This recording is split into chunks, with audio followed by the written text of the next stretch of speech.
Mijn naam is Victor Zawadzki en ik zie in de wereld meer of weniger bekend onder de naam Victor van Zeven. Waarom Victor van Zeven? Dat wil ik je kort vertellen. Ik zie een Ölkolonie in Rusland. Ik zie in de kolonie Orenburg geboren. Dat is weit in Rusland näher, vielleicht ken je dat uit de Geschichte, dat onze mensen in Kortjesman leefden. En de kolonie van waar ik kom, dat is een dochterkolonie van Kortjes van Zuid-Rusland. Door wir eine große Kolonie mit etwa 20 Darpa. Wir reden alle Plattdeutsch und das können die Menschen nicht immer verstehen. Wie geht das? Mittel in Russland Deutsch zu sein und Deutsch zu bleiben. Ich sehe einer von euch. Ölkolonie in Russland zu sein, was bedeutet das? Damit je dat verstehen, will ich ein bisschen näher nehmen in meine Geschichte, in mein Darp. Darp Nummer 7. Oh, dat Darp, dat gefällt mir so, weil es meine Heimat ist. Eine Heimat zu haben, das ist sehr wichtig. Und an dort höre ich. Nu lebe ich in Deutschland. Ich bin geboren in 1964 in einer Familie Zawadzki, als zweites Kind. Nee, stimmt gar nicht, als drittes Kind. Die erste Schwester, die wir gestorben, als sie noch ganz klein war. Und mit 5 Jahren ist sie gestorben. Aber dann kam meine Schwester, die älteste, und ich als zweites Kind, was dann in der Familie dann nennen was dort, als erster Sohn. Nachher krieg ich noch eine Schwester und dort noch einen Bruder. So sind wir in der Familie Mittel in Russland und Kommunismus abgewachsen. Wie wir uns leben im Darp? Na einfach. Wir reden Plattdeutsch, wir haben zu eten, wir haben zu trinken und uns ging das gut. Ich hatte viele Freunde, mit denen ich spielen kann. Das gefällt mir bis so, ja. Die Welt kennen wir nicht. Wir brauchen das auch nicht. Wir waren in einer Kolonie ohne uns. Paar und Ma hadden uit te schaffen. Meine Ma die schaffen manche Tee, Paar auf dem Traktor, die wir da auf den Feldern und auf der Draschmaschine und so weiter. Da wir ich auch sehr viel mit am Met. Halb, wo ich bloß kann.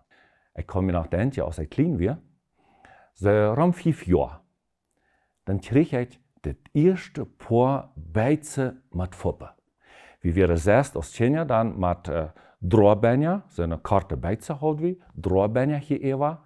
Und das ist das alldagse Leben, das alldagse Kleidung, was wir dann hatten. Aber nun mal Beize mit Fuppe zu haben, das war was ganz Besonderes. Dann gehen die ganz alt neben sich so, Rama, und meint mir, nu hat ich auch Beize mit Fuppe. Als meine Ma das sagt, dann sagt sie, Victor, wenn du deine Hände nicht wirst aus der Fuppe nehmen, da war ich die Fuppe mit Sand falsch drehen, oder falsch hätte, und dann die Tönne. Und dann hast du die Tönne mehr. Das will ich bloß nicht, und dann bemühe ich mir den Geschmack zu gehen, so oder so. Aber meine Freunde haben dort kreuzen, und dort wir dann, dort wir alle überrein wären. Mein Plattdeutsch ist vielleicht ein bisschen anders als was in Mexiko, was in Kanada, was in Bolivien ist. Und dort kommt davon, dass wir eine Kolonie ohne uns wären. Besieht wir nach Darpa, kolonische Darpa, andere Darpa, mit Nummers. Und besieht wir aber auch nach Malaschne Darpa. Dadurch hat sich uns Plattdeutsch ein bisschen vermischt, ein bisschen geändert, geweizelt, und das ist ja kürzer. Eine Zeit dachte ich plötzlich, der Spruch muss klar bleiben. Nu denke ich nicht mehr so. Der Spruch muss lebendig sein. Das können auch andere wieder dazu kommen. Und es ist ja in Ordnung. Aber wie verstehen uns? Wenn bei uns in einer Kolonie, wenn Menschen in die Stadt kommen und ruhig reden, ich verstehe nicht ein Wort und der andere kennen ja auch nicht. In der Schule, da lernen wir dann langsam ruhig. Und sie lernen, dass wir eine Deutsche, und wir als deutsche Kinder, wir mussten eine Klasse 0 auffangen. Die russische Kinder eine andere Darpa, die fangen mit Klasse 1 an. Wir als Deutsche mit Klasse 0. Und dort wir kriegen, weil wir nicht ruhig können. Und sie lernen, die lernen uns dann langsam, wie das Russische dann ist. Und wir dachten, was brauchen wir das? Das ist ja nichts Besonderes. Aber nachher haben uns das viel im Leben geholfen, weil als wir nachher Lothar, die andere Klasse gingen, da war das dann sehr wichtig. Ich habe in Russland auch eine Ausbildung gemacht, nachher Lothar. Aber wie wir das heute leben, das will ich auch noch mit Kart vertellen. Ich habe thuis geleerd, ferm eten te beden und zum Schluppen gehen. Und wieder nicht. Diese Bed, vielleicht kennt das ein der andere. Zum Eten, deutsch wir bloß einmal auf Hochdeutsch in Gebet, segne Vater diese Speise, Amen. Das wird es. Und zum Schluppen gehen, da beten wir, lieber Heiland, mach mich fromm, dass ich in den Himmel komme. Ich weiß nicht, was das bedeutet, weil Hochdeutsch versteht ich auch nicht. Aber das wird auswendig gelehrt und so braucht ihr das auch jedes Mal. Meine Eltern haben auch nicht mehr von Gott gehört und von Gott, mit Gott gelebt. Aber das wie eine Familie, dort muss sie sein. Anders können wir nicht schluppen gehen, anders wird nicht angefangen zu eten. Das wir so eine Familie, wenn das gehört hat uns einfach. Eine Schule haben wir von Gott überhaupt nicht gehört. Als Kommunismus hat je dort Schule, eine Schule durfte man nicht von Gott reden. Als da wird gelehrt, Gott gibt das nicht. Nu wären aber ältere Menschen bei uns im Dorf, die sagen, das ist aber nicht in Ordnung. Das muss wir den Kindern und den Menschen doch beibringen, dass es einen Gott gibt. Dann deuten sie so Hauskreise machen. Und in so einem Hauskreis, wie eine Story auch bei meiner Oma, das wir dann die Mutter von meiner Ma. Meine Eltern hatten selbst nicht das Verlangen, nach Gott zu gehen.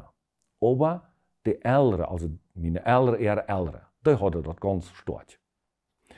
Nu wird das bei meiner Oma, und dort wir von der Regierung her, die sagen, zu der Zeit all, das ist gut, lohnt sie sich treffen, aber da darf keine Jugend ankommen, auch keine Kinder. Fels, sie dachte die kommunistische Regierung, eines Tages wird das abhören, ganz von allein. Die älteren Menschen waren gestorben, die Jugend kennt das nicht, die Kinder lernen das nicht kennen, und dann brauchen wir nicht dagegen umkämpfen. Nu wird das aber so, dass die älteren Menschen treffen sich, da wäre da vielleicht 20, vielleicht 15, und dann wird bei uns das so, die Kindergeschichte wird auf Plattdeutsch gebracht, und dann aber die Predigt auch auf Plattdeutsch, aber Bibel lesen wir auf Hochdeutsch. Und gesungen auch auf Hochdeutsch, also sind durcheinander. Aber falls die Regierung Kinder nicht handelt, sehen diese älteren Menschen dann, unsere Omas und Opas, die sehen, lasst die Kinder kommen, falls wir hier im Hauskreis sind, und das wir aber nicht verboten, dass eine Oma geht. Also nicht die Kirche durfte das nicht, aber Oma besitzen durfte das. Und falls aber Artus wir, können wir da haben. Und dort wir haben gesagt, nicht verboten, meine Freunde mitzunehmen. Und so wären sie dort dann mit Ram gegangen. Da habe ich das erste Mal kennengelernt, dass es einen Gott gibt. Und dass Gott aber bloß für alle Menschen da ist. Vieles, hier wäre bloß alle Menschen. Na ja, dachte ich so, dann ist das so. Nu weiß ich, dass wir mein kindliches Glauben, was ich da so kennengelernt habe, nu weiß ich, dass der Mensch, der braucht Gott. Aber er muss erst alt werden. Und wenn er ganz alt geworden ist, und dann Gott annimmt, dann ist es gut. Das riecht ja toll. Also ein Mensch muss erst ein ganz interessantes, ein lebendiges Leben haben und viel ausfinden. Also das habe ich so klein gelernt. Und dort kommt noch ans Noba, so der Schrotznoba. Wir haben ja immer viel Nobas, ja? Noba besieht, ihr vergost dazu Noba, dann haben wir noch einen Schrotznoba, dann haben wir noch einen Hupsnoba. Und den Schrotznoba, da wir ein älterer Mann, und der hat aber nicht unbedingt ein gutes Leben. Der trank sehr viel, der schmied sehr viel, der war nicht gesund und der fuhr weit weg und dort nicht gute Sachen. Und der Mann, der war alt. Na, alt. Für mich wäre das dann sehr alt, weil der wie all, ich würde sagen, mehr als 40. Und der wird dann krank geworden. Und dann beziert er sich zu Gott und am 3 Uhr starb er. Oh, dachte ich, so macht ihr das, tät mal. Du musst erst mal alt werden, steinalt, mindestens 40. Und dann kannst du Gott annehmen, dann bist du alt genug, und dann kannst du am 3 Uhr sterben. Und dann werden die Menschen sagen, tät, Victor hat das Gott getan. So deuten die Menschen dort eben das im Onkel. Nu had hij een ziel im leven. Dit wil ik doen. Oud worden, God aannemen, sterven. Voor dich. Dan weer een korte tijd, da wordt hij een beetje älter. En een Jugend gehoord in diesem Kreis nicht. Wir nennen dort dann auch manchmal Verjugend, nennen wir dann Schobeljugend. Das ist ein Jungscher Ella, ich würde gar nicht weiter, wie sie dort beginnt nennen, aber bei uns wird das eine Schobeljugend. Sind oft aber auch nicht. Bloß diese kleine Kinder, wenn da hinkommen und dann eine kurze Zeit dort in der Church wäre, wo dort die Versammlung wir bei den älteren Menschen. Was ich noch gesagt habe, diese älteren Menschen, wenn sie sich am Hauskreis treffen, die wären bei uns im Dorf immer dunkel angetragen. Schwarz und schwarze Tuch hatte die Arm, meistens dann schwarze Schuhe, schwarze Stremp. Und dort muck mir irgendwie ein dunkles Bild. Ich dachte so, alle Menschen müssen traurig sein, die müssen de Frieden am Harte nicht runterlassen, die müssen so durch im Leben gehen, als wenn irgendwas fehlen, das ich weiß nicht was, aber bei mir wird das immer so, alt sein bedeutet traurig sein. Ernstchen, schwarz angetragen, dunkel. So wird das bei uns im Dorf. Und dann, nachher, als ich dann in den Dorf runtergehe, als ich dann anfange zu studieren, ich habe als Elektriker gelernt, als ich die Schule beendigt habe. Und da habe ich dann kennengelernt, dass Russen haben auch einen Glauben. Die haben einen orthodoxen Glauben. Das wir aber überhaupt nicht uns. Aber dort will ich nichts zu tun haben. Und dann in der Stadt, als ich dann lehren dort, da traf ich auch noch ein paar andere Deutsche. Und die waren aber kreuzers. Und die dachten auch so, das Leben muss erstmal united. Du musst erstmal alles mitnehmen, was du bloß kostet. Ich will nur nicht sagen, dass ich alles mitgenommen habe. Nee. Ich versuche, da wir in Geschäft zu sein. Und ich will meine Eltern nicht traurig machen. Ich habe hier und da mal was Storches getrunken, das habe ich. Geschmeckt habe ich nicht. Also da wollte ich von deutschen Tag sagen, du hast Gott mir bewahrt. Ich war nur die Ausbildung als Elektriker, oder ich war noch nicht ganz fertig, dann musste ich in eine Rote Armee, zum Militärdienst. Und selbst als je dort bei uns Menschen so, Militärdienst, je hielt je nicht die Mennoniten, ne? Aber ich dachte so, das war doch nicht. Weil ich so jung und ich hatte nicht gehen. Ich habe dort im Dorf ja auch nicht gelernt, dass das was Schlechtes ist. Dass sie et Lothar geworden, dass wir als Mennoniten sind aufleihen, dass wir das nicht wollen. Zu der Zeit wird das für mich was Gutes sogar. Ich will was kennenlernen. Und ich werde eingetragen in einen Militärdienst, dass wir rund 7000 Kilometer von uns auf. Wir können Brief schreiben, aber das auch nicht. Nicht einmal telefonieren. Als ich dann nach Hause komme, 2 Jahre, volle 2 Jahre war ich da. Als ich dann nach Hause komme, da habe ich dann eine Frau kennengelernt, ein junge Mädel, auch in unserem Dorf, Nummer 7. Und wir haben uns da befreit. Und als wir dann korte Zeit befreit waren, 1,5 Jahre Lothar, kriegen wir eine Tochter.